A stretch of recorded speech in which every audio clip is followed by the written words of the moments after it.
Good evening. I would like to reconvene the Putnam Valley Board of Education business meeting of March 18th, 2021. Can you please all stand and join me as we salute our flag? I pledge allegiance to the flag of the United States of America and to the republic for which it stands, one nation, under God, indivisible, with liberty and justice for all.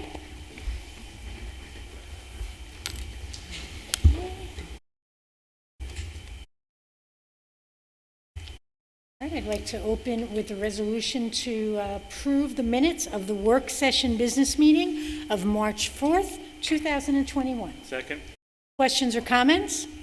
All in favor? Aye. And that moves us right into our budget presentation. All right, so I'm going to join her in 1 second, but I'd like to welcome our district treasurer, Ms. Jill Figuerella, to the mic. Thank you.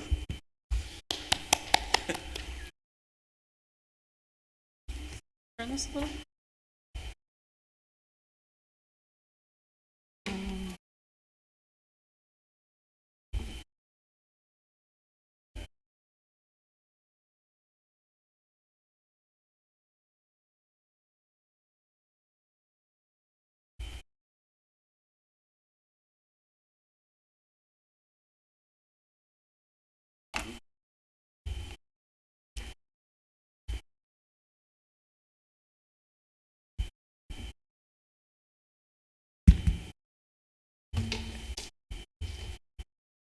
Good evening. I'd like to welcome everybody to the budget meeting, 2021-2022 proposed budget. Tonight we're going to talk about what's going to be proposed for the upcoming year. So far we've heard from our 3 building principals, our director of operations and maintenance, special ed director, and human resources and personnel. And we've also heard from our CIO. So tonight we're going to put it all together and have the complete budget presentation. Of course, this is the first one. There'll be more to come. So I usually like to start out by talking about how a budget works. Sometimes we have new people in the audience or at home watching, and just want to review that what our budget is it's a planned amount of expenses and revenues that the district gets, and they're organized in a fashion that is within monetary terms, so that everyone can see where the money goes and where it comes from. And it is also what we consider a financial expression of what our district's educational needs and priorities are. And it is a living document that we use throughout the fiscal year to pay our bills, pay our payroll, pay our benefits to our employees, and to support the students that are in our school district and our community as they go forth through school years.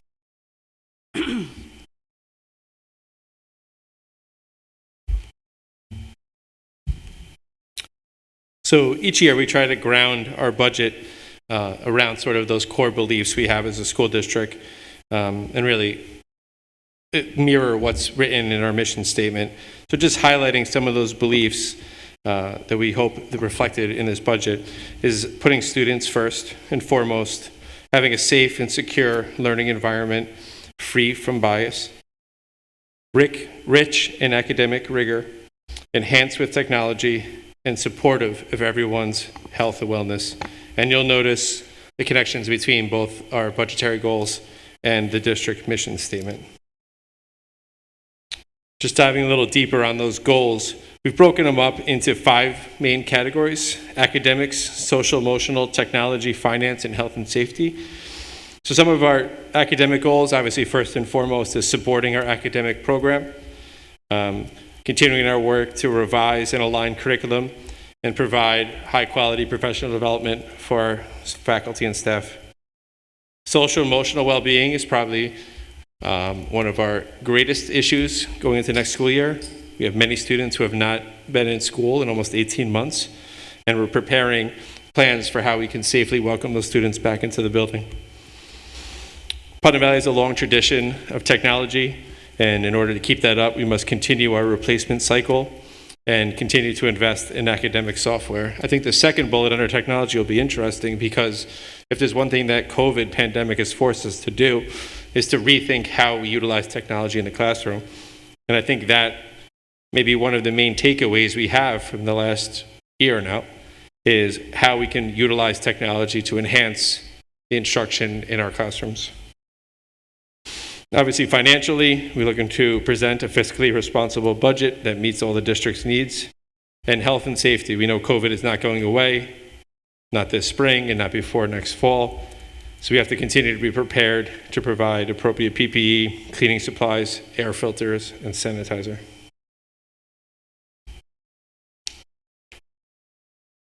So as you know, with the budget, there are many variables that impact the budget. And these are some of the more larger or big ticket items that I would consider, the deepest part of our budget. So we have our contractual expenses and benefits. That would be for staff, instructional and non-instructional. Also contractual expenses, meaning our vendors that we have to pay for all of the supplies and materials. BOCES, so those contractual expenses, those are more of our big ticket items. The amount of state aid expected, so that's not an expenditure, but it's a revenue, and it's one of the, it's the biggest part of our revenues other than our tax levy, right? So we depend on I think it's about 22%. I'm not sure exactly the percentage. We will get to that in another slide, but it's around 22% of our revenues. And right now, our state aid that's expected is only an estimate. We received it in January. We received an estimate from the state, the comptroller's office. They haven't passed their budget yet. We expect it to pass, we're expecting it to pass April 1st, but there's no deadline that they've really met at this point that is one that we can depend on. And every day those conversations change about when we can, expect that aid to be a solid number that we know we're going to receive. The third thing I have on there is the tax cap. So the tax cap is the formula, and the formula is, I'm going to give you a simplified version of that formula. It's last year's tax levy. We add this year's capital expenditures, and then we subtract what we're going to get in aid on our building aid. We get an amount of building aid from the state based on what our capital expenditures are. And then that becomes our new tax cap. There are other parts of the formula, but they're not affecting our tax cap this year. So there's no need to get into those. They're not something we can take advantage of. So right now, the tax cap is limited to those numbers. And I have that little thing in parentheses there, reserves or funding cliff, right? Because what's happening is that because our tax cap is so limited and lends so little to what we can do with it, we can't change it by that much, but yet we have increases in contractual expenses, and we still have other increases throughout the budget that we become unaffordable if we don't use our reserves to help close those budget gaps. So those reserves then become what not only me, business officials across the state are referring to as their funding cliff, because little by little they're getting squeezed and they're being eliminated from our fund balance. Then we have special education costs. Of course, we all know any kind of special education costs come along with a lot of related services. Expenditures can increase in a budget greatly, just one or two students coming in or leaving we have some leaving, but we have a lot of kids coming in unexpectedly too, on and off. Their tuitions range anywhere from $60,000 to $200,000, depending on what their needs are. So that can be a huge hit to your budget. Future facility needs, of course, any facility improvement is usually an expensive one. So you can just use your imagination on things that can happen. Right now, we don't have any high-level needs. In fact, I think our 5-year plan is going to be presented in in June, we're going to have that coming out. And there are low-level things on there, mainly no level 3 items, which they consider a high need, to do now. But they are expensive when they come up, so those can impact your budget greatly. And of course, we have unfunded mandates throughout our entire budget. And those are mandates that the state puts on the district. We have to provide those things. They range from types of services for students to, we do water testing, anything you can think of, but there are a lot of things mandated by the state. We don't have a choice. We have to provide them, and they don't come with funding from the state, but we have to do them. So this is an enrollment summary based on what we know to date. So these enrollment numbers are as of today, or this week, and these numbers are obviously going to change throughout the summer as we get registrations and whatnot. So at our elementary school, we're seeing 2019-20, we had 529 students, and in 2021, 526 students. That's the current year, and right now our count for the elementary school for the upcoming year is 513, which is down 13 from the year before, from this current year, sorry. In 2019-20 for the middle school, we had 500 students. The current year we have 513, and for next year it looks like 490, down 23. Of course, that's without new registrations, any new population of children moving into the district, so that can change. In 2019-20, we had 572 students at the high school. This year we have 549, and in 21-22, we are looking at 563 if things stay the way they are right now, which is 14 above what we had the current year, and that, of course, again, that can change. Here's our instructional staff. So in 2019-20, by category, teachers, 144.3. Current year, we have 137.7 teachers, and with our projected increase, 1.2 positions, we'll have 138.9. Those positions are, right now, like I said, projected. They include one special ed teacher and a 0.2 position at the elementary school that will be in, is a 0.8 right now, so it'll become a 1.0, and I believe that's a STEAM or technology area in the elementary school. It's special. And then our next category is psychologists, social workers, and speech. That remains unchanged, 10.2 in personnel. Teaching assistants and aides, we had 41 in 2019-20. We have 40 in the current year. We foresee a decrease in that as of this moment in time. We're hoping 3 to try and decrease that number.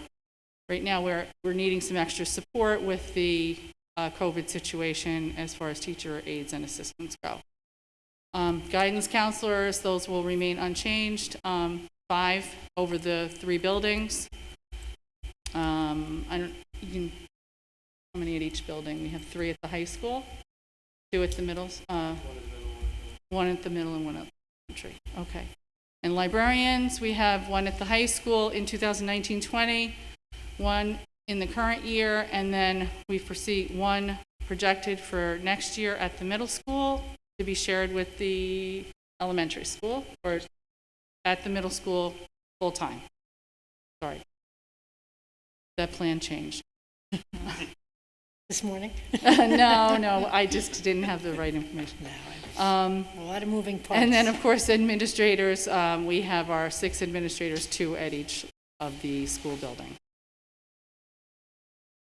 The non-instructional staff, this is our district-wide support staff. So in the district office, we have 3 employees. In curriculum, we have 1.5. Special ed, pupil personnel, and human resources, a total of 4. Business office has a total of 7. Athletics would be 3. Operations and maintenance, 2.5. This is the office personnel. 3 main offices and the guidance office, a total of 10. So there's 3 at each main office, and then the guidance office has 1, making 10. Technology, 5.6 of our employees, and then we have one non-staff employee that comes to us from BOCES. They do our managed IT, and we're required to take one of their staff if we want to contract with them, so we're obligated to do that.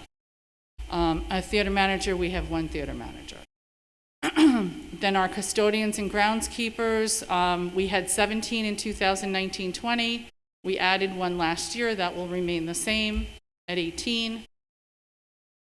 Bus drivers, these are our in-house bus drivers. This does not include the Orange County staff. It's a totally separate operation. We have 8.5 bus drivers, one supervisor, one office person, and one safety inspector / driver. She does a little bit of both. At 11.5, that will remain unchanged. And then our campus and bus monitors, those remain unchanged as well, 4 full-time and 23 part-time. And then we have a nurse in each of our buildings.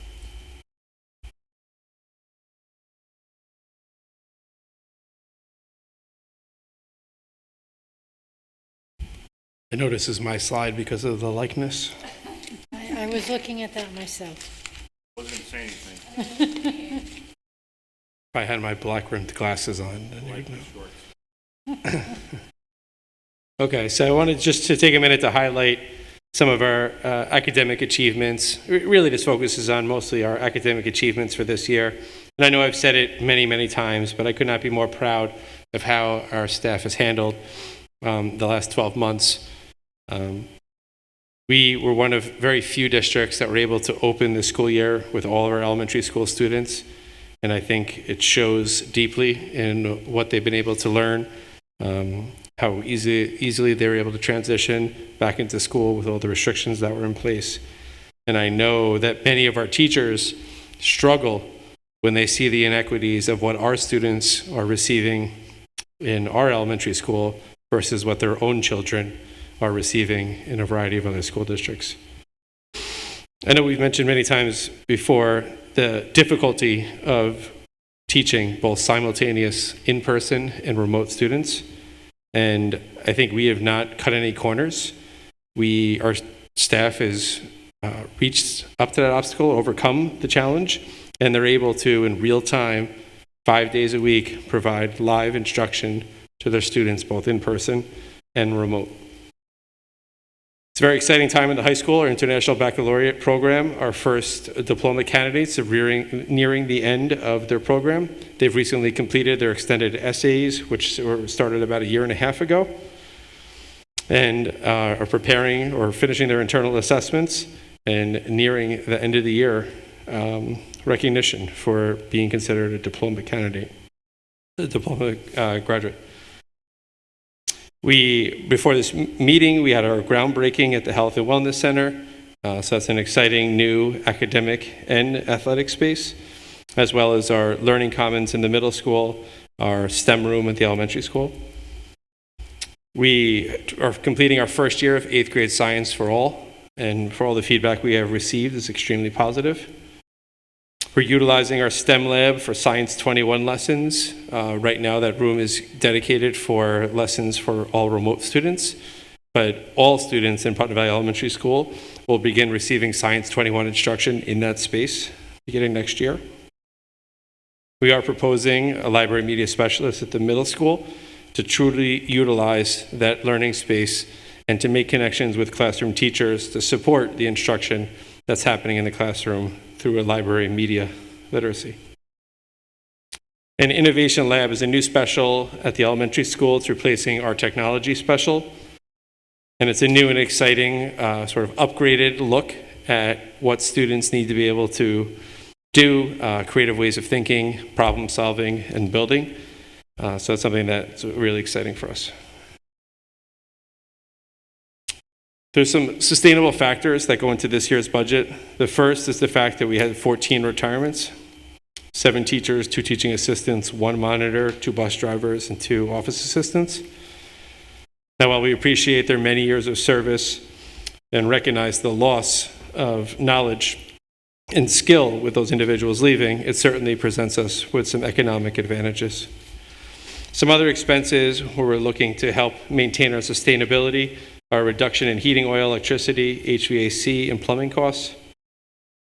We've negotiated our CSEA contract last year, in the process of negotiating our PVAA administrator's contract this year.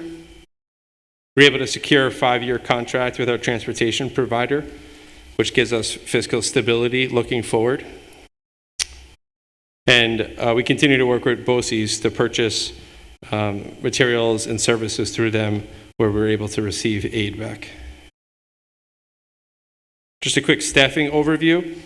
New positions, as Jill had mentioned earlier, we're proposing the addition of a library media specialist at the middle school, a special education teacher at the high school. Now, we won't know for sure what of that position needs to be filled until the schedule is complete and we see where people fall, but we think it's likely. So we want to make sure that it's in the budget so we have the money to support it. The .2 FTE Elementary Innovation Lab. So that position was filled by an internal candidate who's already a 1.0 FTE. And one of the advantages is by having that .2 extra time, this individual will actually have E&L certification. And we'll talk a little bit later. That's one of our greatest needs in the district as we continue to see a growing number of students who need E&L services. With the addition of the library media specialist position, we are recommending eliminating the current library clerk position, who's in the middle school learning commons now.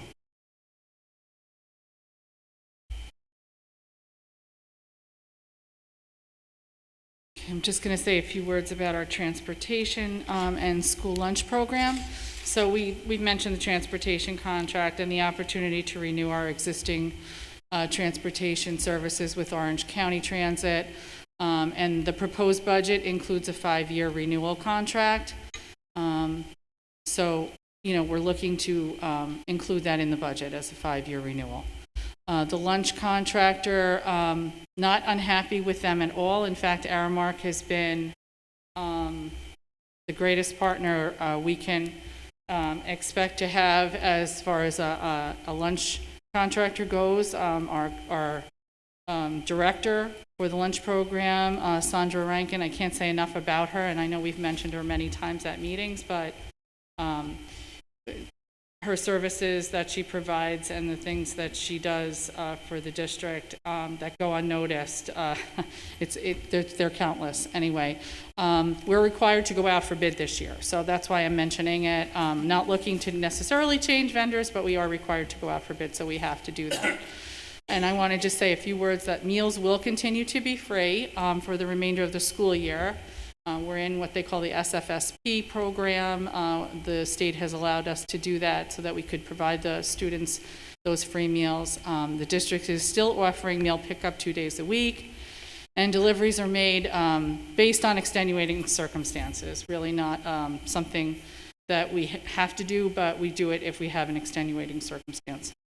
Free and reduced eligibility will resume through the application process, and that's for next year. I just want to make sure that I get that word out there, so as many times as I say it, I don't know who's hearing it, but those who did not apply this year because they knew they were going to be free should consider doing that, because when we pick up the new year and we start again in September, those who are on that free and reduced list are the ones that will be eligible to receive it immediately once we revert back to the program.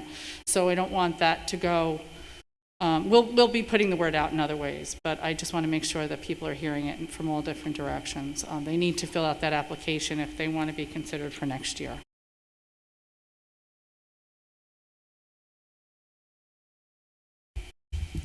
So I know this is the facilities slide, but I actually had one interesting tidbit about the enrollment slide that Jill had covered earlier.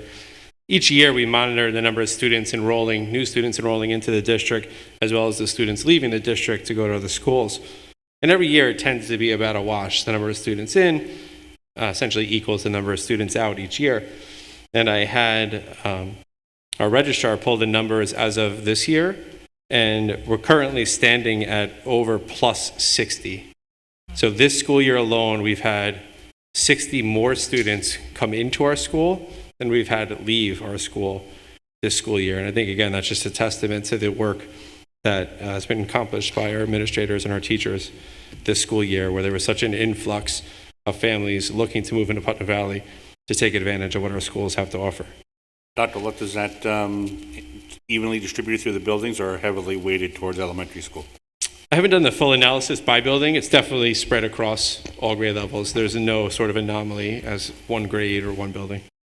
And can we maybe make an assumption or a possible hypothesis that some of that were summer people who owned property here that fled the city during the COVID pandemic and now enrolled here because they were eligible to? And the good part about a hypothesis is we can say anything we like. But I think there's probably a lot Thank you, of physics teacher. I think there's probably a lot of logic behind it. I think there's a lot of people, individuals with second homes Right. that may have chose to stay here and take advantage of the schools for the year. And I think that with the real estate market the way it is, it was a prime opportunity for individuals who have homes and maybe their students have gone through the schools to move elsewhere. And we've seen a huge influx of young families coming up from the city or southern Westchester into our community.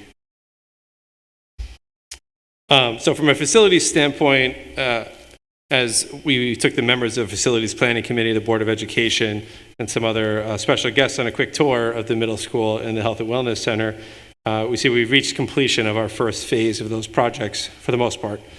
The social commons, the learning commons in the middle school, and the wellness center attached to the high school. There is some minor work remaining.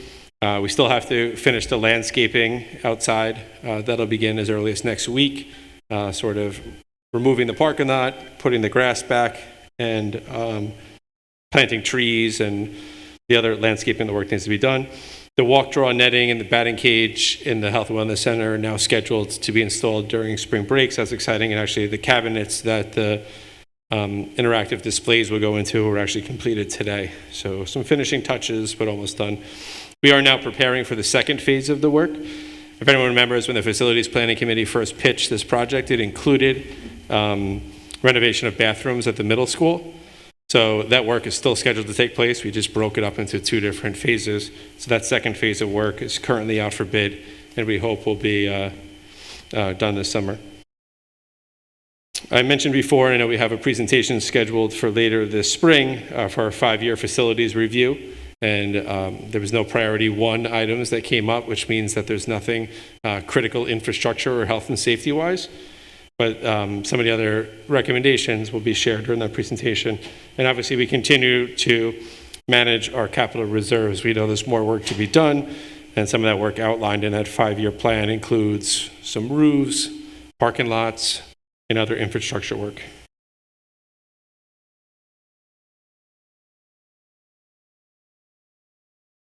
So we're going to get into the numbers a little bit here. So we have our revenue, this is our revenue summary. So I tried to cover, what we've done over the last 3 years. We have our local non-tax resources, and that includes the use of our debt service reserve. So this was any money that we had in a debt service reserve that was either left over from a project over the years or interest earned on project money that we had. So that makes up about 2.9% of our revenues each year. So in 2019-20, we had $1.7 million coming from that source. In the current year, we have $1.3 million coming from that source. And next year, I plan on using, getting in and using $1 million of our debt service reserve for that category. Last year, I planned to use $1 million from our debt service reserve. We ended up only using $700,000. Because of COVID, there were savings and whatnot throughout the budget. So we didn't go to the extent that we said we might have to. And it is actually going to help us this year because I'll be able to take that remaining, we used $400,000. We'll be able to take that remaining that we didn't use and use it towards next year. The state and federal aid sources make up about 21.5% of our budget. Not the budget, the revenues in our budget. And in 2019-20, we received approximately $11 million. In 2021, $11.3 million. And then in 21-22, we're looking at possibly $11.4 million. Our real property tax levy, which I spoke about a little earlier, which is the tax cap, makes up about 73.2% of our budget, of our revenues. In 2019-20, it was 37.4 million. The current year, 38 million. And next year, there'll be a change, about 1.96%, and that'll be 38.75 million. Our appropriated fund balance and reserves, we're appropriating about 2.5% of our total revenues from reserves. In 2019-20, it was 1.5 million. In the current year, almost 1.3 million, and again, this year, upcoming 1.3 million. That's to close the gap between what we need for our appropriations from all these revenues. This is what we need from our reserves to do that. So overall budget and budget to budget from last year to this year would be a 2.05% change. So we want to know where the money goes from our revenues into our budget. So we have 41.8% going to classroom instruction. We have 22.8% earmarked for employee benefits. Employee benefits are our health insurance coverage, our workers' compensation, our pension plans, and our unemployment expenses, things like that. 8% would go towards our general administrative support. 5.9% would go towards transportation. 5.2% goes to our support services. Those are psychologists, speech, guidance, all the support services in the buildings.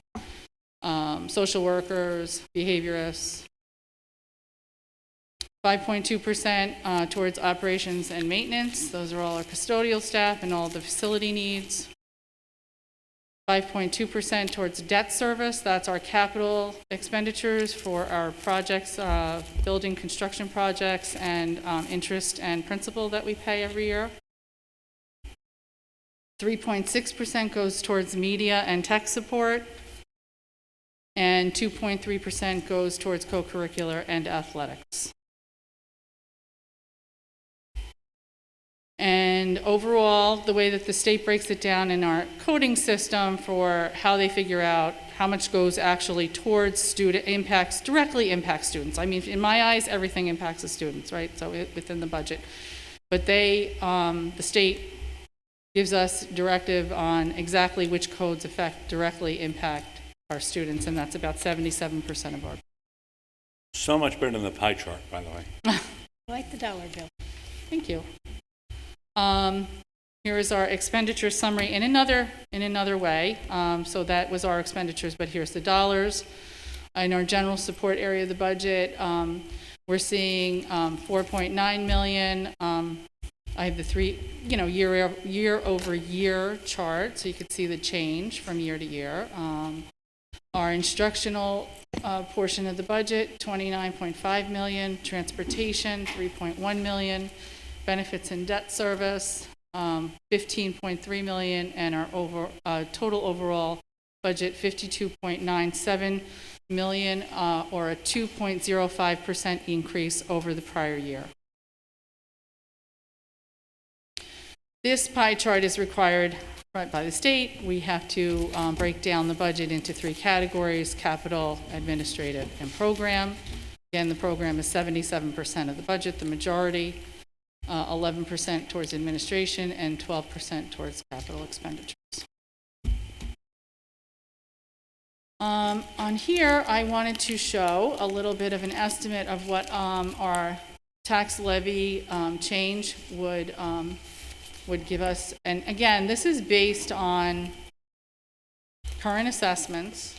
It's based on current equalization rates and an individual's current assessed value on their home. So that's all going to change July 1st, right? Our equalization rates will be set by the state. They won't necessarily be what they are right now. The total assessables of the town won't necessarily be what they are right now. Because honestly, I think assessments are going up. I know assessment of my home, increased I just sold my house, and it increased tremendously from the year before. So I don't know what kind of changes everyone is seeing here, but we're going to see changes. So basically, the tax levy stays the same. It gets divided into the total assessables for the town, and then an equalization rate is developed by the state to say whether you're assessed at full value or partial value, and they'll pass down an equalization rate to us to apply to that formula. So there are some variables that we don't know, but if we use the variables that we have right now for the current year, well, those are the rate changes that we would experience, right? So for 2021, Putnam Valley has a rate of $25.68 per thousand.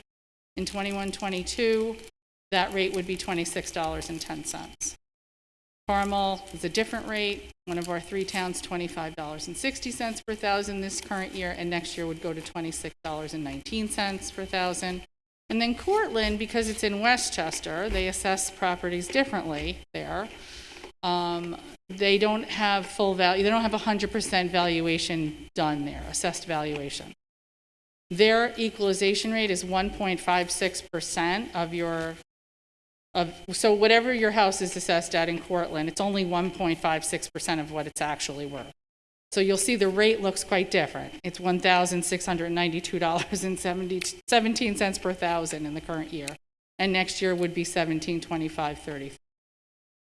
So it's difficult to explain, but I want to give a picture of all three towns so that you can get an idea depending on where you're from. So based on an average assessed value of a home in Putnam County, which is $353,149 at the current time, that number comes from the Putnam County Real Property Tax Office, and a rate of $26.10 per thousand in Putnam Valley, where the majority of our residents live. The taxes on that house would be $9,182. The prior year would have been $9,069, a difference of $103. So if that's an estimated rate based on our levy, that's what your taxes are on an average home. And again, the final assessments come out July 1st. Our levy to levy change, again, 1.96%, under 2%. The budget to budget change, just a reminder, so the tax levy change and the budget to budget change are two different things. The budget to budget change is 2.05%, close to the tax levy change, but not quite. And then just a reminder about what a contingent budget is. I like to remind everyone about when a school budget fails, what happens. We have the vote in May. The board can decide to propose the same budget or a newly revised budget on another revote date. And throughout the state, there's a standard revote date for that. The board can adopt, you have to adopt a contingent budget if the second budget fails. And under a contingent budget, by law, there are certain types of expenses that would be removed from the budget automatically, certain types of equipment, as long as they weren't related to health and safety. Otherwise, we could leave them in. It's up for, opinion sometimes what those things are, but if they're categorized as equipment, it depends on what they are.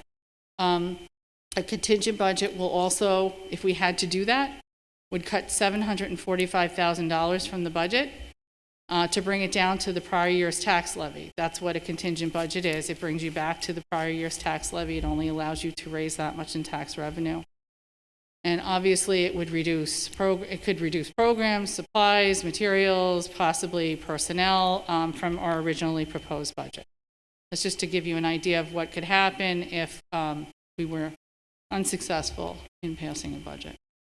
Bill, there's no way we hit $745,000 without personnel, correct? I would assume not. Yeah. Yeah. Right. And okay.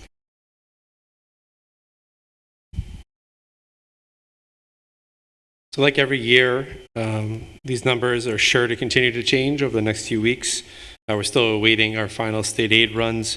There's been a lot of conversation out there regarding the federal stimulus money and what that'll mean for local school districts.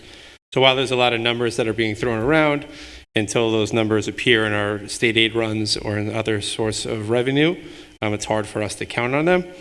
But we are sort of putting an eye forward and thinking about what are some of the programs or items we would think it's a support if we were to receive additional revenue from the state. So some of those programs are, and it doesn't mean that if we don't receive those revenue, we won't find ways to fit these items into the budget, but certainly there's state aid implications to many of them. So summer recovery and reentry programs, each building is working on its own specific summer program to address the students' needs, academic, social, emotional, really both. English as a new language, E&L learners, as I mentioned before, we continue to see an influx. In fact, this year we had a tremendous influx of students new to the district moving in. So not students that were coming up through the grades, but instead enrolling in our school this year. It has certainly stretched our existing E&L support to its limits. And it's definitely an area in which we're going to have to invest more in the future. Reinforcing our AIS program, reinstatement of instructional support positions. They were taken out of the budget this year as we prepared for substantial state aid cuts going into this school year. The Mandarin program is sort of twofold.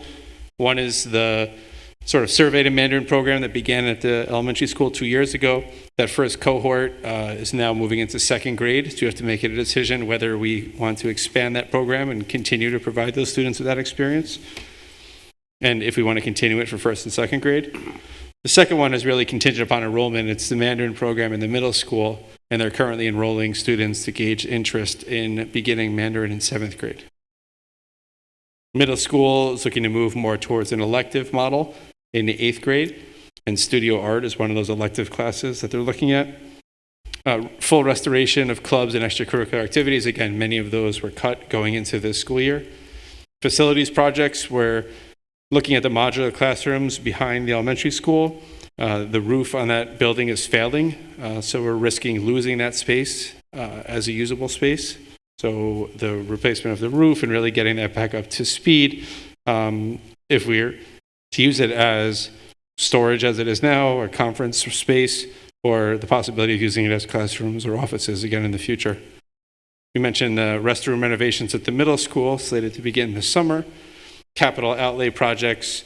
We have some roofs that are going to need work in the near future, driveways, retaining walls, and other infrastructure work. Transportation, we have one bus that is aging and badly needs to be replaced, and obviously furniture replacement. Obviously, there's a lot to consider to make this all happen. So you'll notice here on this chart just sort of represents a visual of all the constituents and all the parties that play a role in making this happen. So the Board of Education, the administration, teachers and staff, parents and community, and obviously the students being at the center. Just some quick voter information. The school budget vote is scheduled for May 18th. We do have 2 board seats open. There's information on absentee ballots can be found at that link. And for more information, you may contact our district clerk, Maureen Bellino, or our district treasurer, Jill Figuerella. And I do just want to take a moment to extend a huge thank you to Jill and her entire department. Building a budget in a school is a tremendously difficult task in a normal year. Building a budget in a year when you're not even sure how much money you have this year is even that much more complicated. So I believe that through Jill's hard work, along with her department, we've been able to build and present a very fiscally responsible budget, but one that continues our academic programs, continues the social emotional supports, keeps our buildings up to speed, and really offers our students a well-rounded education. That's it. Thank you. Questions? I'm just a little confused on the library media specialist and the library clerk. So is it one position changing titles, or are you adding a position in addition? They're different positions. So we're essentially adding the library media specialist and eliminating the library clerk. So the count is 1. Count is 1, but they're different classes of positions. One's a teacher, Okay. the other one's a civil service position. So I don't want to make it sound like a wash. There is differences and responsibilities and salary-wise, but in terms of total number of individuals, it would be a wash. We're not hiring another position for No. that.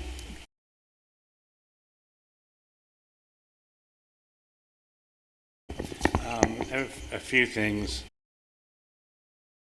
I guess to pivot off of the library and media specialist, I remember when we didn't even have a library, obviously, a real library, and we lost a librarian in the elementary school, and during one of the last hard times that the district went through, with the always with the eye towards rebuilding that library resource, and with what's been happening and what had been happening in the elementary school, in the library has been fantastic recently. The idea with our new space, I think I'm in favor of it for sure. I want to look closely at it as programming and the added value that that position brings to that building, and the district as a whole, to be convinced that it's something we need to stick with long term.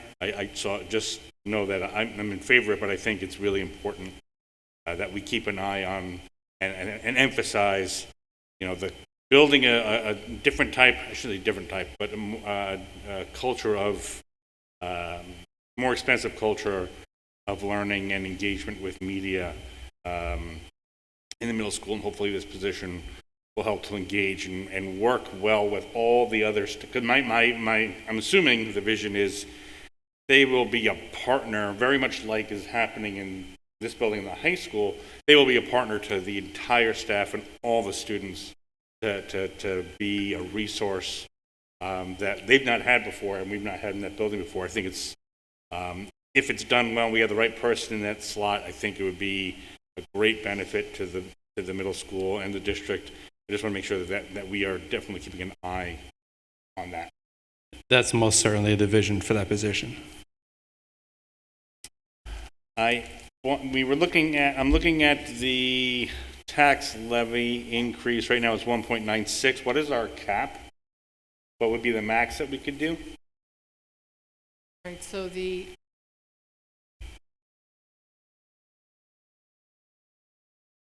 so right now we're about, I think it's about $24,000 under the cap. It would go up to 2.1%, I believe, is the cap. Okay.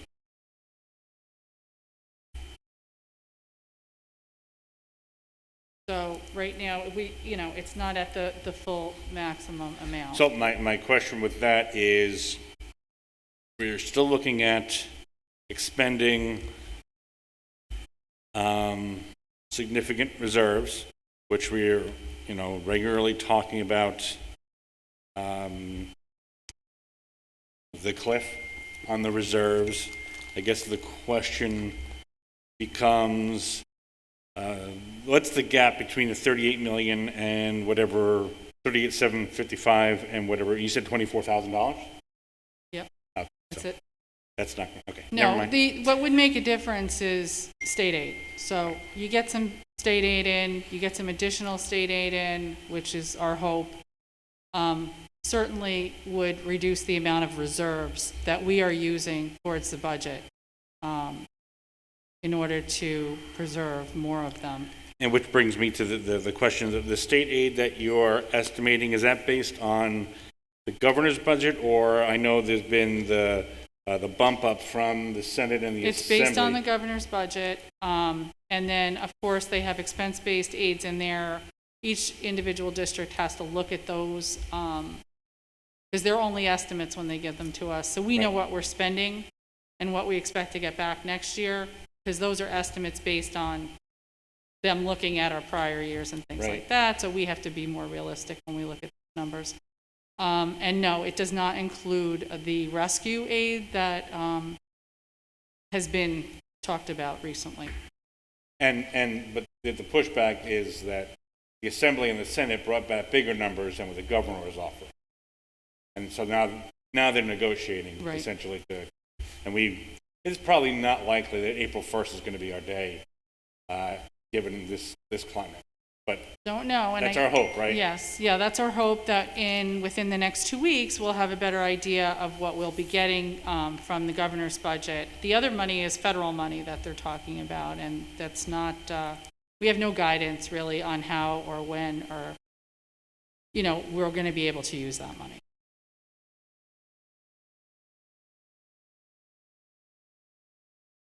Can I just, in the past, sometimes we've done a slide of multiple years of tax levies.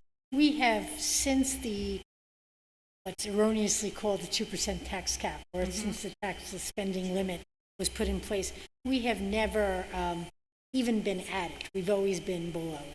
Correct. We've never offered a budget that was above the tax cap. If we did, we would have to get a supermajority vote. I'm not saying that that's not far down the road for district, with the reserves being used the way that they have to be in order to make ends meet and keep programs in place. So something to definitely have a conversation going forward. I think in the next time that we go through the budget presentation, seeing that slide again from the implementation of tax cap till now as to where we've been, because I know a few years ago, or was it last year, we're talking about that our tax levy was at the same place it was 5 years prior, so having that information would be helpful. Okay. I liked the tag teaming. I liked the numbers, the program, It kept it flowing. Very nice presentation. Can I ask about specifically on this additional, can you say more about the modular classroom? These are the red buildings that are behind the elementary school? The only brown one. building. Brown Building, one now. The red one's One. gone. It Yeah. was Barb's classroom at one point.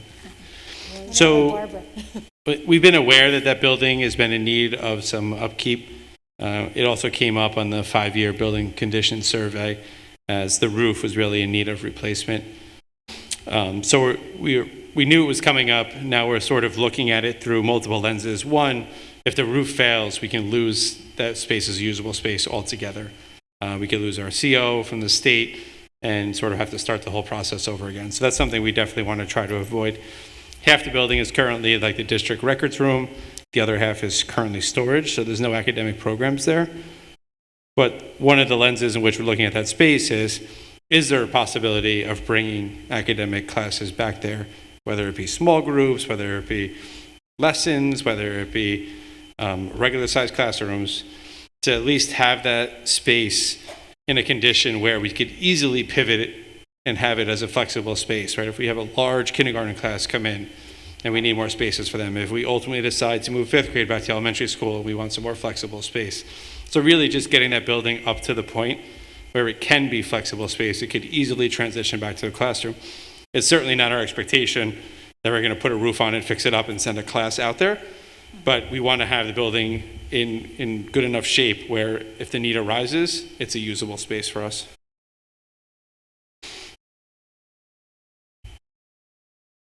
And then just for the audience, the 22 people that are watching right now, and then people who will watch later, this presentation will be available on our website.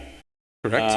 And the contact information with questions, either about the vote or about the budget are Jill and Maureen, and you can find them on the website as well as in here, just so the public has that opportunity to look at all. Question, when you say the 77% of the budget impacts students, that you're mandated to put a number to that, how is that equivalent to previous years? It's pretty much the same. Yeah, within 1 or 2%.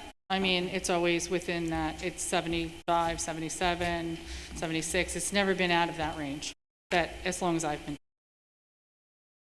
It compares definitely.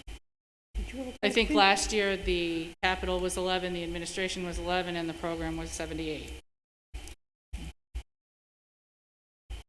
Go ahead. She has a question. Oh, or comment. Come up to the mic. There you go. That one's good. Is it working? Okay. Yep. This isn't much of a money question. I'm not very good with finances. I don't have much experience. Regarding the technology, I think it was in the elementary school, you said it was being replaced with the innovation. I'm just curious, the innovation is the room with that it's like for science experiments and stuff and more hands-on learning for the kids, correct? Yeah, we're going to move that innovation lab into the library. That's where it's going to be set up. It's going to be more of like a maker space, robotics, that type of work, where the new science lab is really more of a science space supporting the Science 21 curriculum. This is more of like a suggestion or thought process, and it kind of sparked an idea when he mentioned the library possibly like moving towards reinstating that. I personally I think that technology is going to be really, really important, and I think it's pretending that these little kids are not going to be exposed to the internet early on is not realistic, and teaching them responsibility on the internet early on is also really important, because a lot of kids unintentionally get exposed to things on the internet they're not supposed to be seeing that early on, and possibly introducing that to either the innovation or some sort of library space, just making sure that that gets in there, because I know that sometimes parents don't know either, and it's hard to teach your kids things you don't know.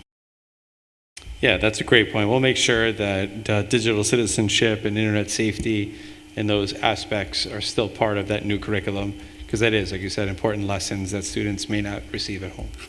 Thank you.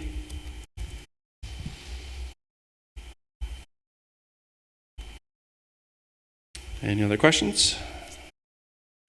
Budget hearings will go on until what day is our proposed budget adoption?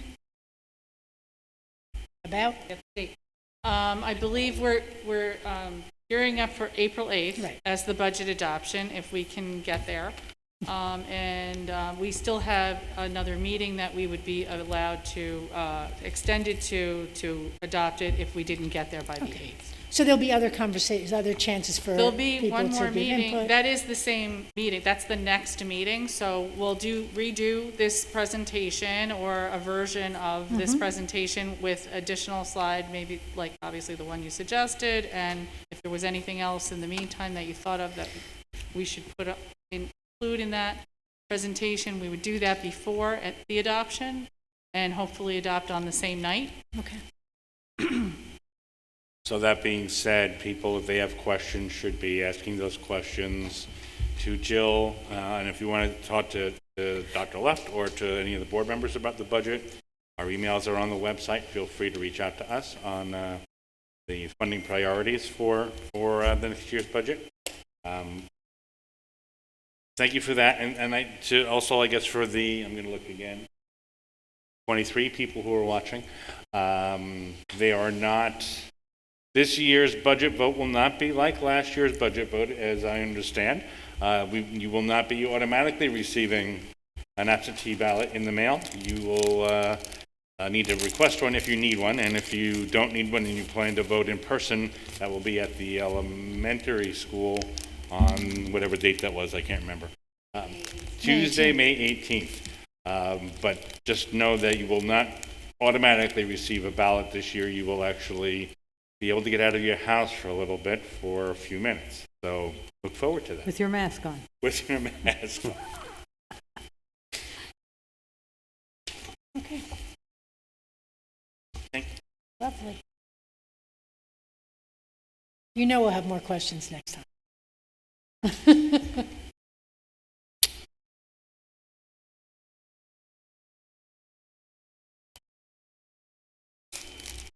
Sorry, I changed the picture, so I had to refresh. All right. Good evening. So I just want to give a brief overview of our Health and Wellness Center and just sort of outline some of the expectations of this space moving forward. So this is a picture of it looking down the field from inside the space. So the Health and Wellness Center officially opened for school use on February 23rd. It was about 5 minutes after we received this certificate of occupancy. You'll see the cheerleaders were on one side of the net. On the other side, we can't see them, were our wrestlers. They immediately embraced the space. It was actually really impressive to be in there and seeing the students walk in for the first time. They had their phones out, doing like the live tour, sending it to their friends, posting on their Insta face chat or one of those things. So it was really special, just seeing the look on their face and like, like, wow. it was a really cool experience to see them in there and using it. We did just this evening have a ribbon cutting ceremony. So here is Mr. Spittle, our facilities director, and some of the architects and engineers and construction managers and the construction company that was involved in the project. We invited our Board of Education, our administration, our facilities planning committee, which is a group of parents that met for well over a year to really design what was this space. We took a little walk down memory lane. This was certainly never the vision going into the planning process. There was a lot of conversation about an auxiliary gym. And ultimately, our conversations and sort of out-of-box thinking brought us to what I believe will be the first of its kind and soon to be of many indoor wellness centers. We've already been inundated with requests from neighboring school districts that would like to come do tours. They would like to bring their Board of Education. And I really think other districts will soon follow suit. So obviously now that the Health and Wellness Center is open, it's going to raise the next question of how do I get in there? So this is sort of an outline of the different tiers of the priority groups in terms of scheduling and reservation process. So obviously in-district sports and activities would be the first priority, followed by added season district workouts. Priority 2 would be community-based athletic teams. Now we set some disclaimers for what's considered a community-based athletic team. We're looking for teams that are open to all Putnam Valley residents. So if you want to play a sport, even if regardless of your skill or knowledge, you can show up, you can register, and you could play. And some program that's really run with volunteer coaches. So they're not turning anyone away. The coaches aren't making a profit. They're a true community-based organization. So they'd be priority 2. They'd have to file some insurance information. We have a contract we're working on and updating our district use policy, as well as a security deposit. We'd be asking anyone who's using the facility to pay for a site chaperone. So that would be a district employee that would be there for the entirety. They could help them operate anything they need, answer any questions, make sure that the facility is being used in an appropriate and respectful manner. Depending upon the time, if custodial overtime was needed, if someone wanted to come in on a Saturday or on a Sunday, we would ask them to cover that expense as well. For priority 2 groups, we're not looking to make any money, but we can't incur expenses either. So for priority 2 groups, we're really just looking sort of at a break-even cost to use the facility. Priority 3 groups are private sports clubs and organizations, elite travel and club sports, paid coaches and trainers. The list would go on. We would also require insurance information. They would also need to sign a contract in district policy, leave a security deposit. They would be charged an hourly fee. And we're currently looking around the region to get a sense of what that hourly fee would be in order to cover our expenses, our expenses and generate some revenue. And the same would hold true in terms of custodial overtime. Now, for as exciting as this all is, obviously, the Health and Wellness Center is not currently open to outside groups due to the COVID restrictions that are in place, and we certainly do not yet have a timeline when that will go away. Scheduling will be available online and updated in real time, and the reservation system will put into place the priority access, but also look to equitably distribute available time slots. So if multiple community-based sports teams want to get in there, that we're going to have to work with them, and they have to work with each other, more importantly, to figure out who gets in there when. Questions about this?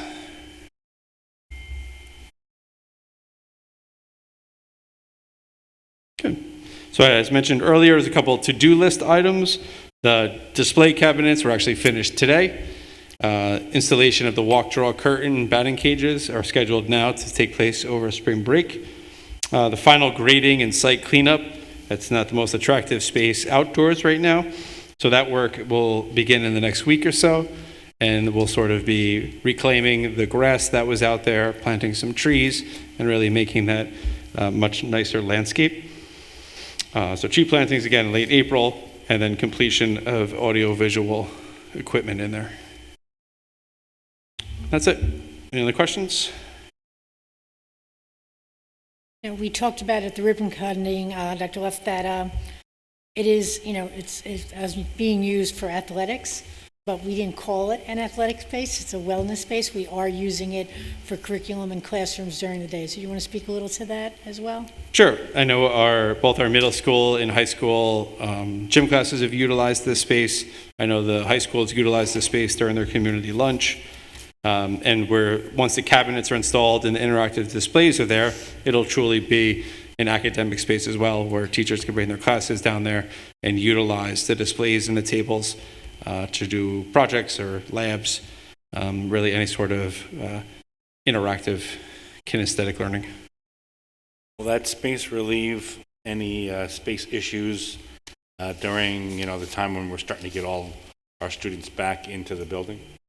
Yeah, so phys ed classes are still required to maintain 12 feet of separation. So on days where they cannot go outside, it's certainly a release for them. It's also serving as a release for some of our cultural arts classes. In some cases, especially in the middle school, those chorus or band classes are overflowing into the gym to be able to practice and be a safe distance apart. So that displaces our gym classes, which are going down to the Health and Wellness Center. Wonder what kind of echo you might get in the wellness center with a chorus. Yeah. We'll try it out. Just turn the fans on. You can't hear anything anyway. We'll ask Dr. Massera if he's got an idea on that one. Okay. Now I'd like to invite our student representative to give the report.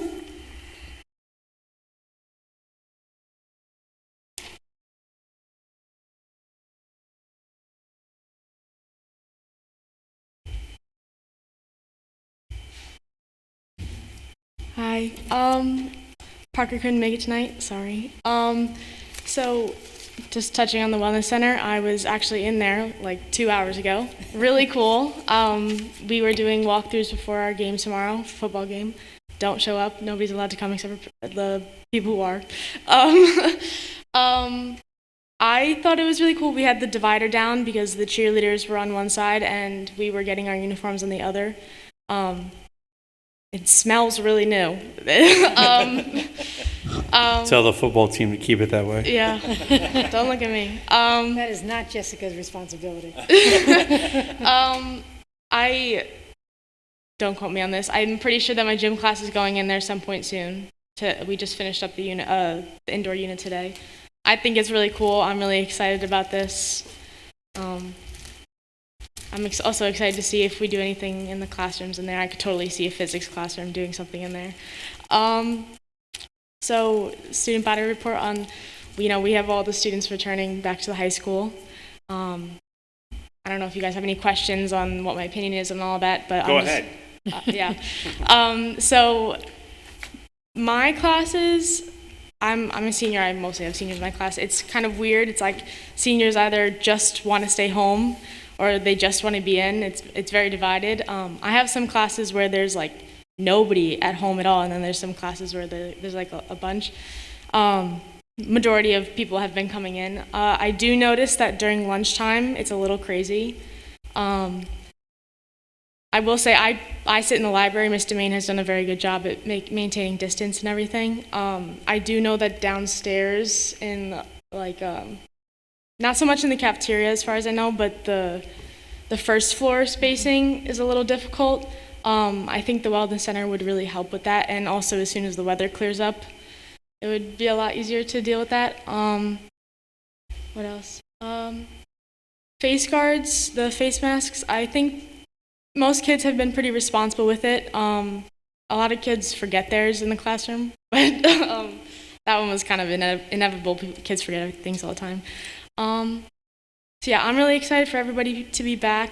I'm really, out of everybody to be concerned about, I think it would be the kids who are fully returning to school after not being there for so long, and I think everyone kind of agrees on that. And I don't know if I have any suggestions on fixing that, but if you have any suggestions you want to run by me, I'll give you my opinion. So yeah, that's pretty much it. Yeah, so I think everyone's transitioning pretty well. Jessica, my suggestion would just be keep that dialogue open. Let people not feel ashamed or embarrassed or to say, this is really hard, or I wish I could take my 11 o'clock nap. And things that, it is going to be an adjustment. It was an adjustment for all the teachers to come back after 6 months last year, or however many months it was last year.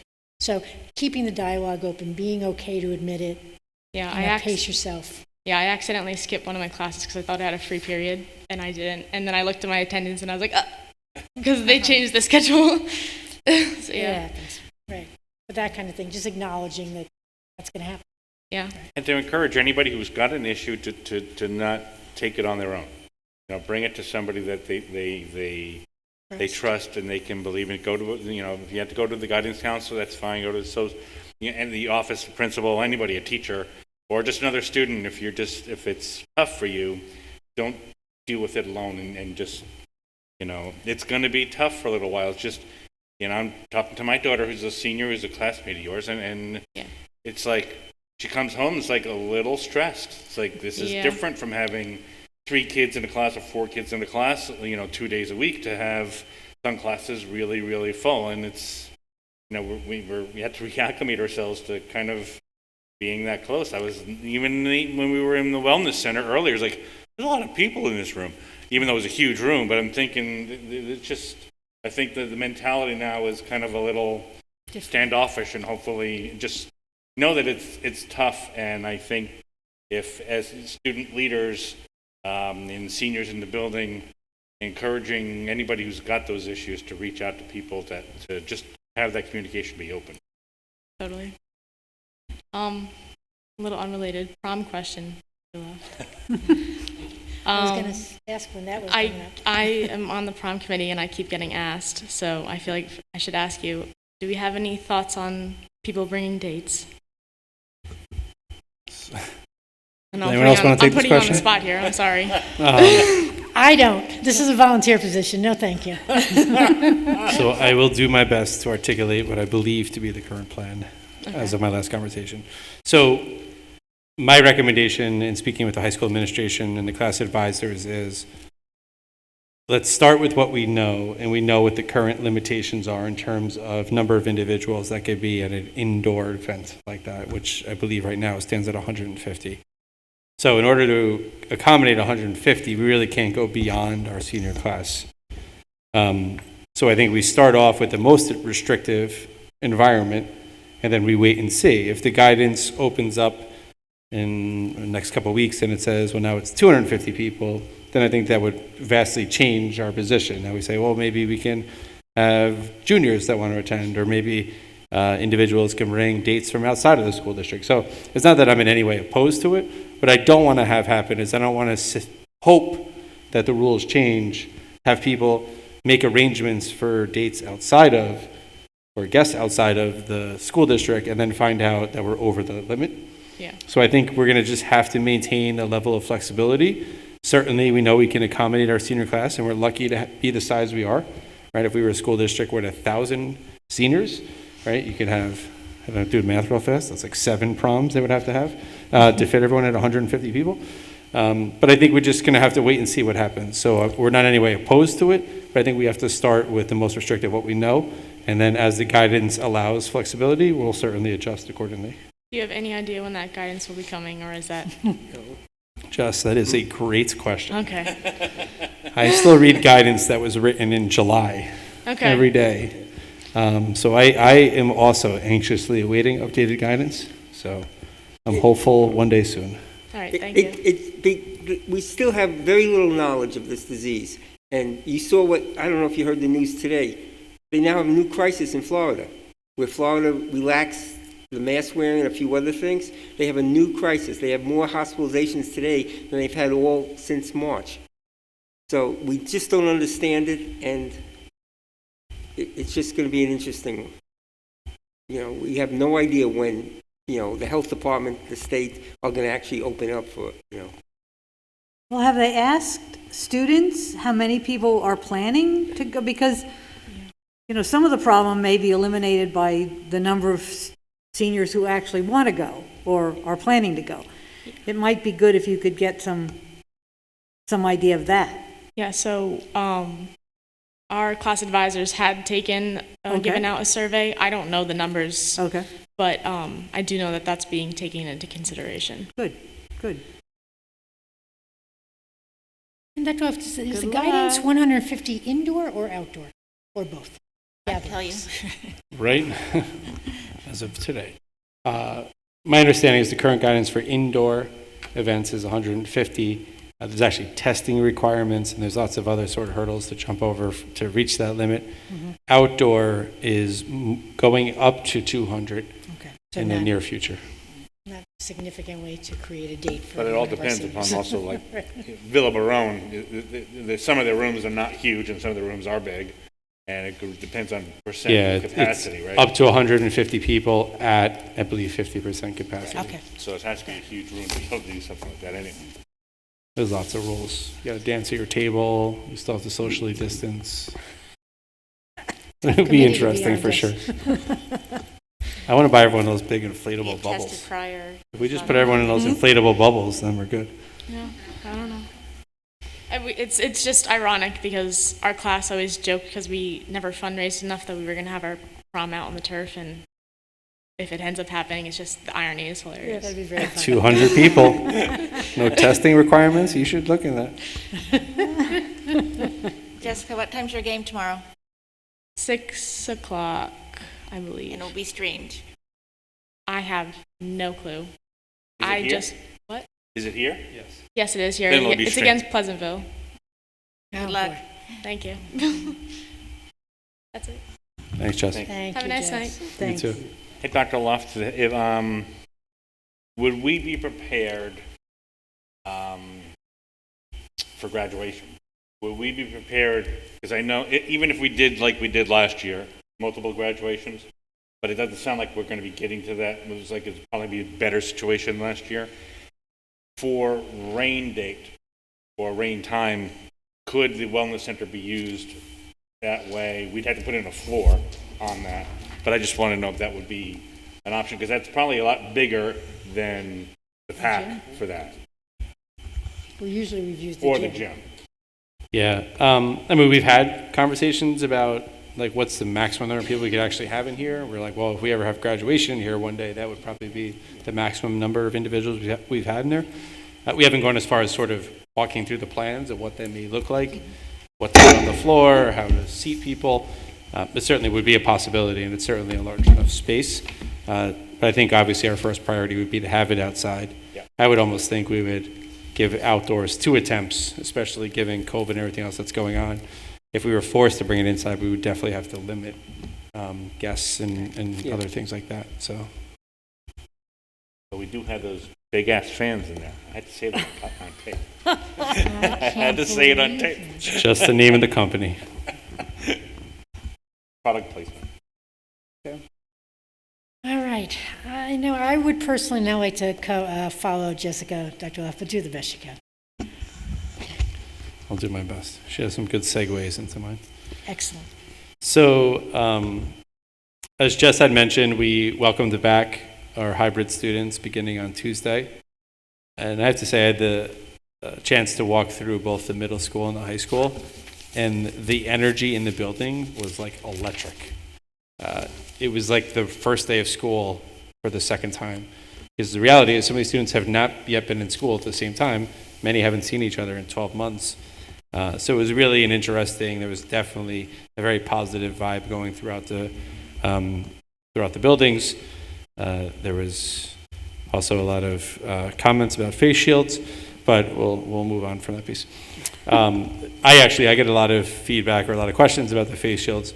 The face shields are really, they're a compliance piece. Like we have to utilize the face shields in order to comply by the state guidance and have students less than 6 feet apart. In situations, if high school students are in a class where there's a large enough space and fewer students, they can spread out 6 feet, then they're not required to wear it.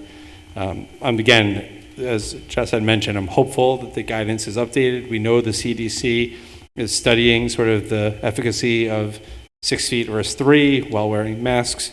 My hope is that their research will show, as long as you're appropriately wearing a mask, there's no additional risk of the virus spreading between 6 feet and 3 feet. And maybe the restriction or the compliance piece for using the face shields will be removed. That's my hope. But I do not know when that may happen. We are offering COVID testing again on Monday. The information already went out with the registration link. The testing times will be from 10 to 12 and from 4 to 6.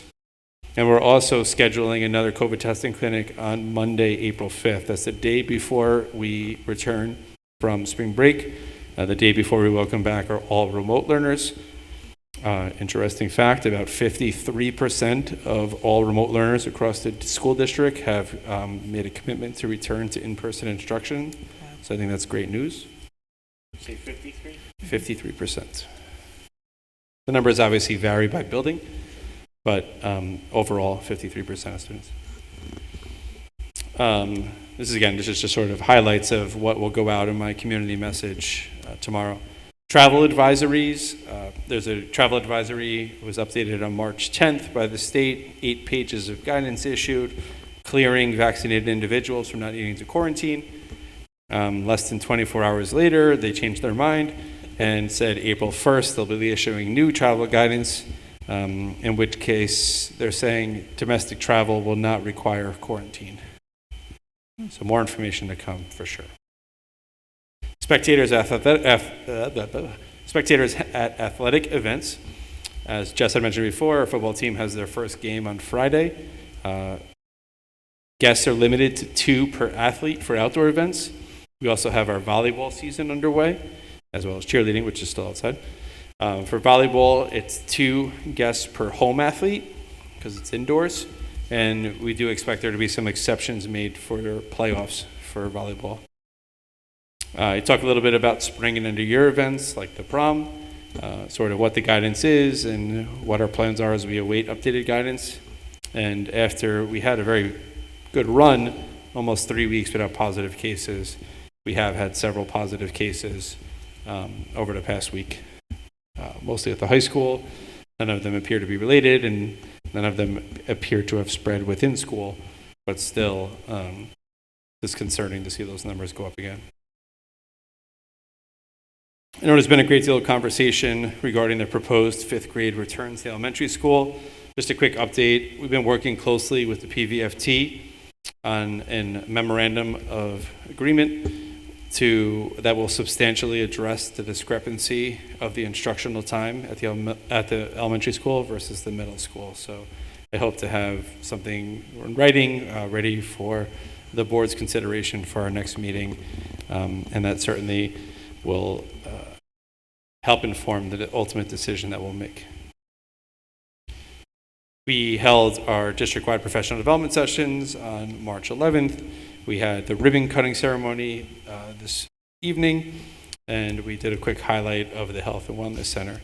So at this time, what I want to do is invite up Dr. Massera, and he's going to provide an update on the production both productions that are underway, both the fall drama, fall production, and the spring musical. Welcome. Thank you, and great to see you all again. Good to be here. It's always nice to see you. We don't talk anymore. It's not. Yes, I'm excited to provide some updates as to what we're going on. Some high school events in the performing arts arena. As we've been talking about with this whole pandemic, obviously it's had its effect on theater, and trying to come up with creative ways to provide some kind of outlet for those students who otherwise don't really have much else, and for the students who have others who may do other things but also gain so much from performing arts. So this has been the challenge that I've been struggling with since before, I guess over the summers, where I really tried to start to think about this. And while the regular fall drama had to go away as a result, I was very pleased to see that we could come up with an alternative, which we're calling the dramatic showcase, and the subtitle for that is Voices from Within the Pandemic. And what that is a collection of student original works that have been written by students, and actually I wrote one of them myself too to add to the collection of them. And those works are being staged and filmed, and that is what's going to be aired, hopefully, next weekend. That's the scheduled event for that. And there have been one first after another first after another first with this, just because it's my genre is the theater, not so much the film. So I've been working with Mr. Mahoney, who is an essential part of this process to come up with how we're going to do this. And we've got a great team of students who are filming, as well as a crew that's assisting with the production. And I'm quite excited to see the outcome myself. I've only seen it in terms of how it looked when it was filmed, but I haven't yet seen it filmed. So I'm just as curious as you are to see how it's going to look. And that's kind of hard to do, to let something go, because I'm not used to that. But nevertheless, that is on the way, and I'm very excited to see that. There are some very meaningful enactments that happened in that production. At the same time, we are also rehearsing, due to timing, we're doing 2 productions at once.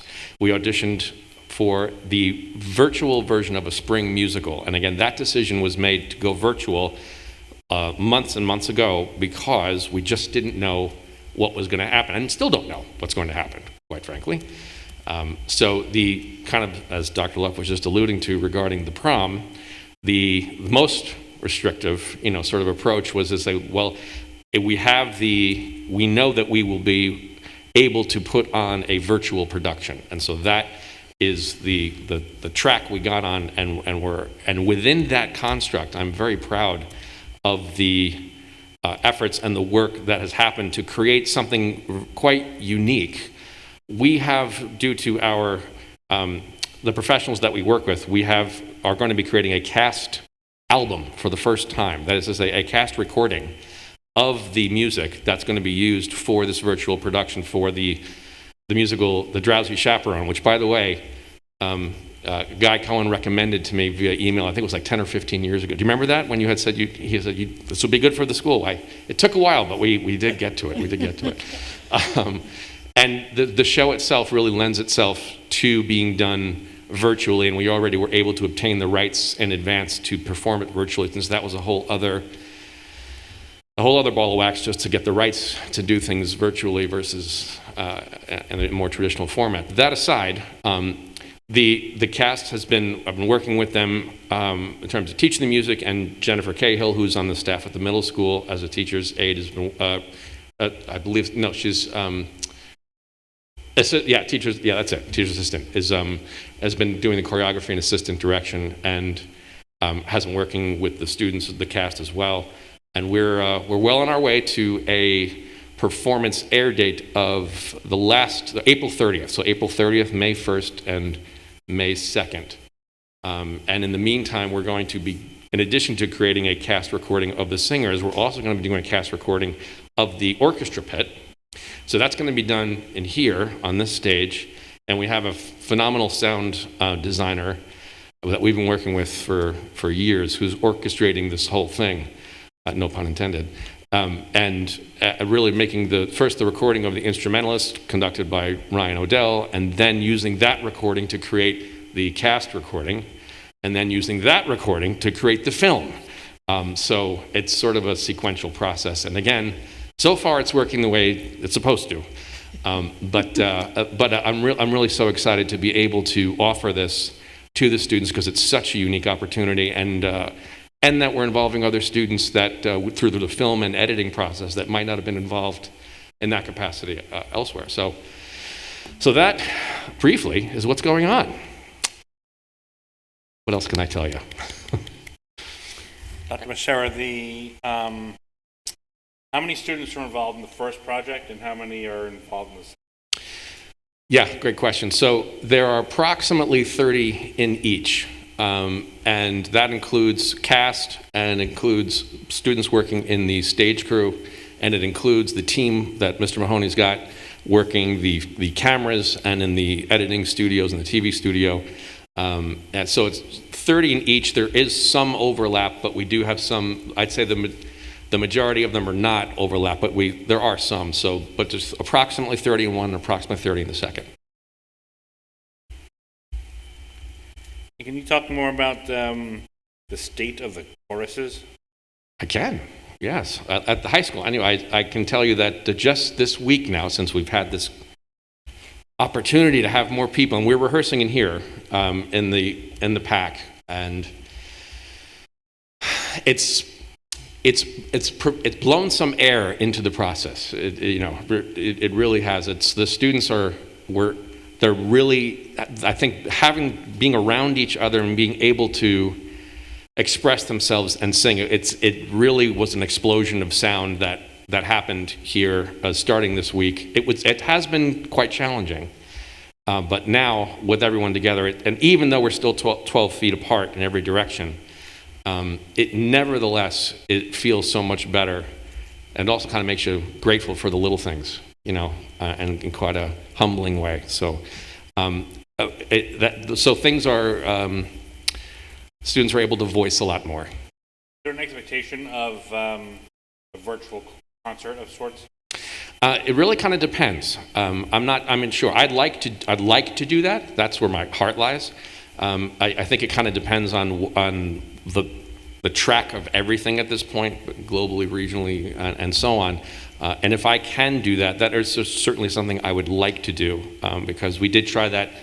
Well, we did that at the end of the year last year as well. We had a virtual performance, but I would have to think about how to really do that this year, depending on whatever the state of things are at the time. But certainly a possibility. I can envision when you have your practice out here, your rehearsal out here, you could film it this way instead of filming it this way. You could spread out, and then so that you could at least record it. Yeah. Or you can even be a live concert and just you wouldn't have guests here. Or a live concert outdoors with guests. Or The the acoustics are a little challenging outdoors, though. They are. But all things to consider. We're going to build them an amphitheater. And when you think about a year ago, this past weekend, our schools went remote and physically shut down. And if you had told me we would be talking about virtual concerts, you're like, what are you talking about? So I think we have shown that that we, meaning human beings, have shown creativity. Yeah. We can manage whatever is next. Yeah. Of strong resilience. Yeah. Dr. Messera, can you tell me, has the music department or your colleagues across the region done anything to lobby with the state to lessen the restrictions on the arts? So I can speak to an extent on that. The New York State School Music Association, which is NISMA for short, has, yes, actively been lobbying regarding the state and regarding the limitations that, as we understand it, are not necessarily based scientifically in terms of that 12-foot parameter. However, that is something that they're trying to say. Let's take a look at this, not only at this point, but let's continue to take a look at it, because it may not necessarily be the best way to do what we want to do. I did hear today that they submitted sort of a position paper on behalf of all the schools in the state, encouraging that they reconsider those limitations in light of the other restrictions that they've lifted for athletics. Thank you. Good Sure. luck on that. Thanks. Yes. Looking forward to seeing both of them, I really am. Great. Thank you. Thank you very much, Dr. Me too. Messera. You got it.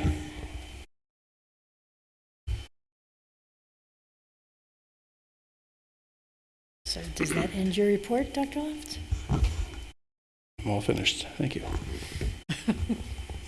Then at this time, I would like to open it up for public contribution on agenda items. Do we have any submitted online emails? No? Okay. So if there's nothing else, let's move right on to new business. And Mr. Farrar, can you start us off with number 1? Be it resolved upon the recommendation of the superintendent of schools that the Board of Education hereby appoints Kristen McCarty, who has been previously tenured as a teacher in this school district, to a 3-year probationary term as an elementary teacher commencing on September 1st, 2021 and terminating on August 31st, 2024, the tenure area of elementary education at the elementary school on step 15 of the PVFT salary schedule In order to be eligible for appointment to tenure, said teacher must have at least 3 years of effective or highly effective APPR ratings pursuant to Section 3012C and/or 3012D in the education law during the probationary term, may not receive an ineffective APPR rating in the final year of probation. Ms. McCarty holds professional certifications in childhood education 1 through 6 and students with disabilities 1 through 6. Second. Questions or comments? Ms. McCarty's just transferring from a special education to a general education role. All in favor? Aye. Number 2. Resolved on recommendation of the superintendent of schools to appoint Alicia Hunter to a probationary appointment of senior office assistant effective March 22nd, 2021, with a probationary period of 52 weeks, March 22nd, 2022, in the pupils personnel office on step 1 of the CSEA salary schedule. Second? Questions or comments? All in favor? Aye. Number 3.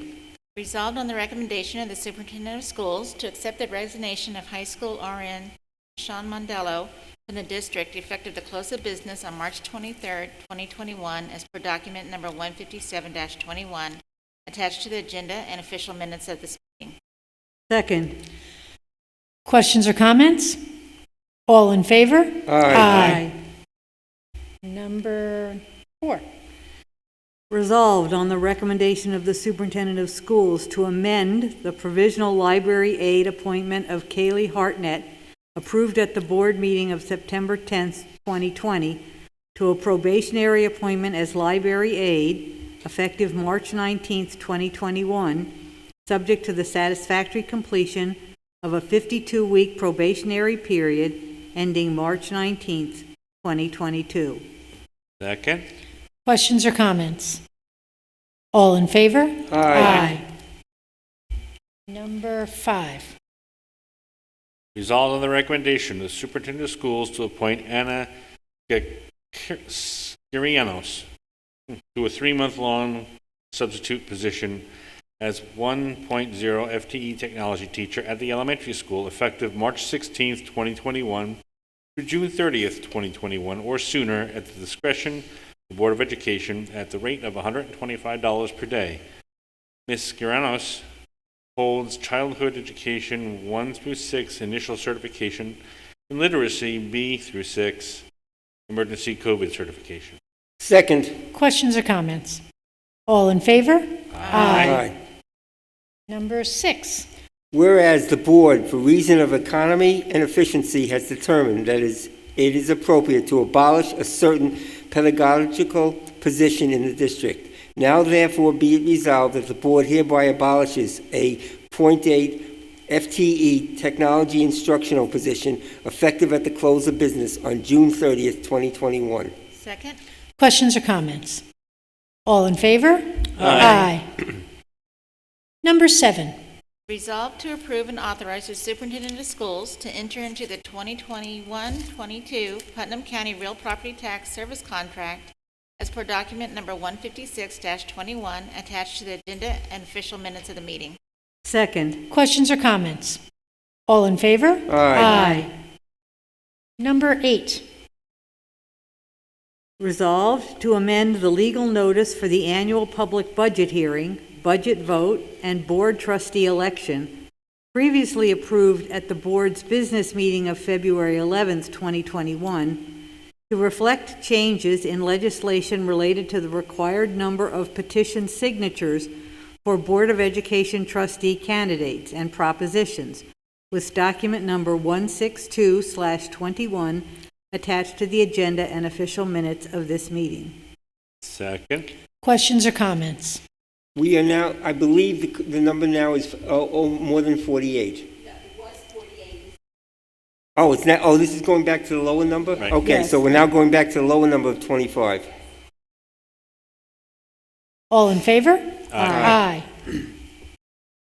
Moving on to the consent agenda, Mr. Farrar, number 1. Resolved to approve the consent agenda items 2 through 9 as presented at the board of this meeting. Second. Questions or comments? CSE, CPSE placements. Number 2, approve the Board of Education meeting dates. And it's very similar to this year for 2021-22. Approve an unpaid day for one of our employees. We're approving change orders to the capital project, as discussed by Mr. Luft earlier on today. We're approving an elementary school test coordinating teacher. We're approving a cooperative bid with Putnam, Northern Westchester BOCES, where they will help us in our bidding process by combining things that we're buying with other districts who are buying the same thing to get reduced prices, et cetera, et cetera. Just lost my place. Testing Yeah, coordinator. and there's a health and welfare, just give me a second.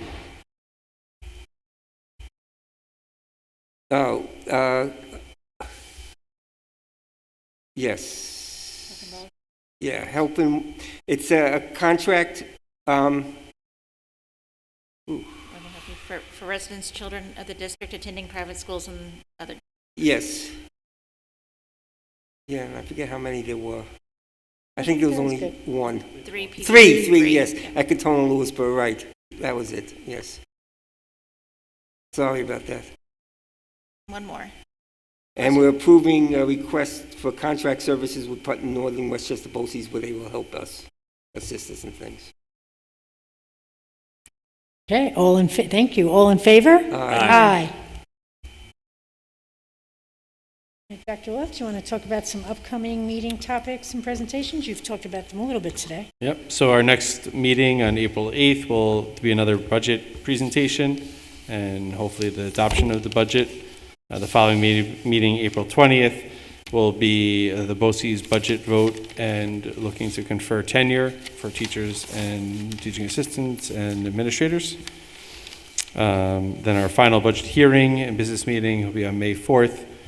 And then we have a special area presentation scheduled and a 5-year an overview of the 5-year building condition survey. And then we still have a couple remaining items, the curriculum writing, samples of IB work, and anti-racism committee update that we're going to schedule into those meetings after the budget. The April 20th meeting, would that also be retirement recognition? Yes, sorry. And I guess the question on some of this content here, if we are not going to adopt on the 8th, Joe would be looking to add another meeting if we needed to adopt, or would we be able to adopt at the special meeting on the 20th? We can adopt on the 20th. I believe the last day for adoption is April 22nd. I know that as far as legally, Says here but as the far as 23rd. what you need to do in the back office to be prepared to get everything out the door, is that enough time if we would go to the 20th? So, yep, currently working on, you're talking about like the newsletter Yep. and the budget notice. Right. Yep, we have plans for that now to meet the first deadline, but yeah, I mean, we would have time. Yep. Okay. Knowing that, issues with the post office these days. Not just these days. We've had issues for a while. And I'd like to open it up to any public comment on any topic. And Ms. Molino, have we received any? Okay. I just wanted to say a couple of things. From the beginning of February through, this week, Westchester Putnam School Boards Association has been sponsoring meetings with the Senate and Assembly members. So the first one, there were an assortment of Assembly members: Tom Abenati, Chris Burdick, Steve Otis, Amy Paulin, Gary Pretlow, and Nader Sayeh. It was really good. They talked about the things that they were looking for in the budget and the things that they supported. They asked questions about things that we needed. It was really good. The next one with Senator Sue Serino, I felt less. She didn't say what she was going to fight for schools. She wanted to know what we were looking for, but she didn't seem to have any priorities of her own. Jeremy, you came in at the end of that call, but I didn't. The last one with Kevin Burns, first of all, I was so proud of Jeremy. He had, really good information, gave Assemblyman Burns a really clear picture of some of the struggles that we were having. Both superintendents, there were two superintendents, I think, on the call, both of whom really contributed a lot in terms of giving information. So it seems that both the Senate and the Assembly have basically everything that Westchester Putnam School Boards Association was asking that they put in, they've said they want to fight for. There's still a lot, you still have to come to some middle ground, but I thought it was really good. So I think today, we might have gotten one before, but everybody should have gotten an email from Brian Fessler. He's the advocacy kind of guru for New York State School Boards Association, asking us to send a take action letter to our state reps saying, that we support what the Senate and Assembly budgets look like. It only takes a minute to fill it out and click submit. So the more people that can do that, the better. The more the state Assembly and Senate will know that we're in support of them. Even if you've sent a letter before, they say you can send it again. So anyway, I just wanted to encourage everybody to do that. There's on that same website from Brian, there's the Senate budget and the Assembly budget summaries, which are really interesting, the things that they're supporting, that we asked them to support, basically everything that Lower Westchester Putnam asked them to, Upper Westchester Putnam asked them to support. It was good. Okay. I just want to note that Tuesday, April 6th, is the Putnam Northern Westchester BOCES meeting, and I'll be attending that, their annual meeting. Dr. Lopez, I don't know if I'm mixing my weeks up. I might be. Was there something that came up on the solar farm in the last 2 weeks, or am I just imagining that? Last we heard is that they were anticipating something to come before the board, but we haven't heard that it was actually presented to the board. I think it's almost just like the next step of submitting something. They're certainly not making a determination on the project yet.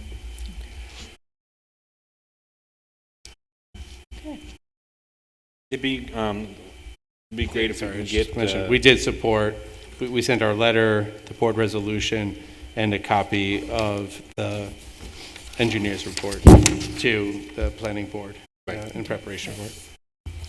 Now, our next board meeting is the 8th, whatever it is. Yeah, the 8th. And that will be the week that everybody is supposed to be back in schools. Obviously, you'll be presenting kind of our new normers, new numbers as to numbers that are staying out, numbers that are coming back, and if they're committed to staying out, or if they're waiting. Because I know there were questions previous meeting about a delay to see what happens after spring break. If there's concerns about the travel, which I'm concerned about the travel in spring break, coming back that week and having a bunch of infections that cause us to close again our first week, which would be a terribly dispiriting experience, I'd imagine. Yep. We'll certainly have a better idea what those numbers are. The plan is still to reopen on the 6th. Obviously, the travel piece is something we're concerned about. That's why we're offering the testing clinic on the Monday, even though schools are closed on that day, to provide individuals an opportunity to be tested. But it's something that we're certainly monitoring. The removal of travel restrictions effective April 1st probably doesn't benefit our cause, but it's something that we're just going to have to tackle and hope for the best, hope people are responsible and do the right thing and continue to follow the precautions that are in place so we can successfully keep schools open.